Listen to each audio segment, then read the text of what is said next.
Buongiorno a tutti, buongiorno a questa giornata mondiale di Mare Lenghe. Ringrazio le istituzioni, le associazioni, le organizzazioni che portano avanti politiche per la tutela e per la promozione dei Mare Lenghe. E ci può dire per queste giornate bisogna fare sempre la lingua, si dice che l'anima di un popolo sta dentro la lingua e io dico sì al 100%, perché quando pensi a molti di, a proverbi, alla saggezza popolare, a sono certi robe che parate lingue non rind come che rindi dalla propria lingua. Quando pensi alle parole, per esempio, dispatucciate, ecco, che sono una parola che mi ha tante così, no? Fa pensare che per altre lingue,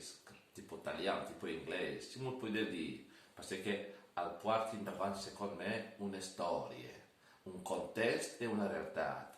E la lingua ci dice, la lingua per me è identità, la lingua è comunicazione, si riduce, e dentro la lingua si arrivi a divertirsi, si arrivi a comunicare, si fa tanti robe, conferenze, dibattiti, musiche, spettacoli, comunicazione, radio, televisione, a tutti i livelli. Quindi voi e le vostre giornate e le nostre giornate che portano avanti queste iniziative per la promozione di lingue e quindi voi una giornata per dire buone giornate di mare lingue a tutti quanti, come che dicono chi a Codroe o a tutti quanti, come che io ero abituato a dire e niente, passate una buona giornata dal vostro Furlan Pitturati Neri.